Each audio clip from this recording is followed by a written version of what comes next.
Good morning, everyone, or evening, or afternoon, depending on when you're watching this. So I really found the topic of stage fright interesting, and I'm really excited to watch everybody else's videos because there were some things I definitely didn't know. So what is stage fright? In my own words, stage fright is your body reacting to the fact that you're about to be judged by your peers, but maybe by people you don't know, maybe by your classmates or your fellow employees. And that's a frightening thought. Nobody wants to be judged harshly or critically or feel dumb when they are giving a speech or a presentation or anything like that. So your body goes into fight or flight mode, like, oh my gosh. So we as human beings are just wired to worry about our reputation, which isn't a bad thing per se, but when you get up in front of a bunch of people, your body, tells you that you're in front of a bunch of people. So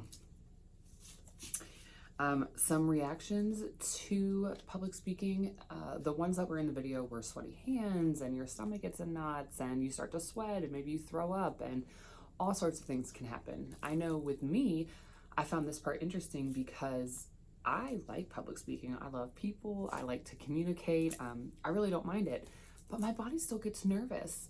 So I always was wondering, like, why do I get so nervous? My hands start to shake. I sweat really bad.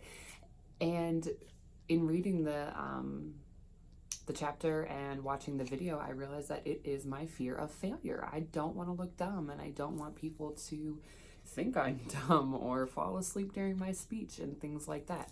So it was really interesting to me to realize that it's not so much the fear of talking in front of people, but what people are going to think of what I have to say and how I do.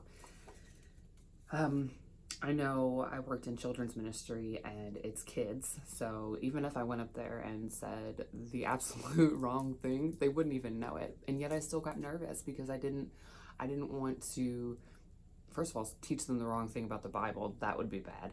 But I wanted to do well for my pastor, and I wanted to do well for the team that I worked on. And so it's cool to know now that I wasn't nervous because of the children, but because I wanted to do well for my pastor and for my church. Why can't we stop or get rid of stage fright completely? Well, it's a natural thing. Like I said, it's our fight or flight mode, and it's the hypothalamus, whatever that weird organ is that creates the HTVC, and then it goes to the adrenal glands and that thing. I know I butchered the pronunciation, but it's natural. Everybody goes through it at some point in time in their life. They get nervous to do something and to speak in front of people. So we can't get rid of it completely because it is natural in our bodies to happen. I think that stage fright can help us because for me, it keeps me on my toes. I get all that energy and I get all hyped up, and I use it to encourage myself. Well, now I do. Now that I've watched all this stuff and now that I've read the chapter, I'm going to use it to encourage myself and, well, you don't know. I don't know what I'm trying to say there. Luckily, this is just a informal talk.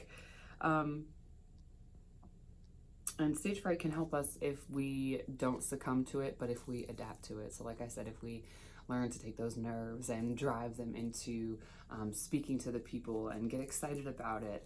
I think that also, the Bible says to be careful if you think you're standing tall, or if you think you're standing firm, don't fall. I think that an audience can read cockiness and can read pride. And if you go out there thinking you know everything and you're going to do great, well, if you do make a mistake, it's probably going to hurt you worse than if you go out there knowing that, hey, I might make a mistake, but I can come back from it. So yeah, I think that keeping a little bit of nervousness is good, not to be completely full of yourself and think you'll never make a mistake.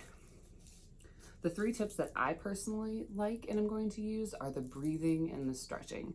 So everything's happening in our body. Our nerves are going crazy. Our adrenal glands are pumping and we're going crazy. I like that it said to, stretch your arms out wide and to breathe in deeply and to really harness that energy. I know that sounds silly, but to harness that energy and push it forth into your speech or into your presentation or or whatever you're doing that's causing you the stage fright, you can use it to better yourself. Another one that I will use is practice, practice, practice. Obviously, I didn't practice the speech as much as I should have.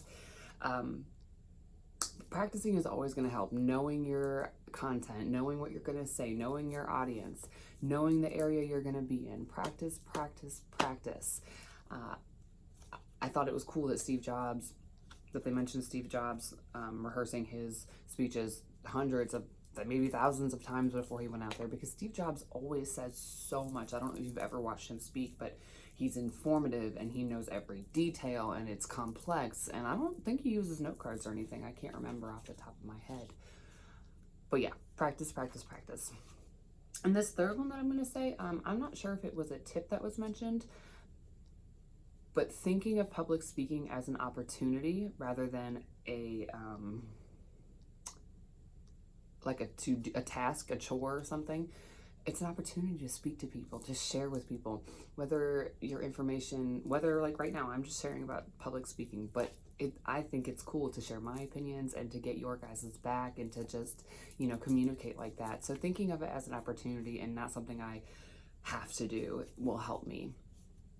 I know the little video, the BuzzFeed video where the girl had to talk in front of her fellow employees about the statistics or the numbers or whatever like that. She was really nervous, and I liked that video.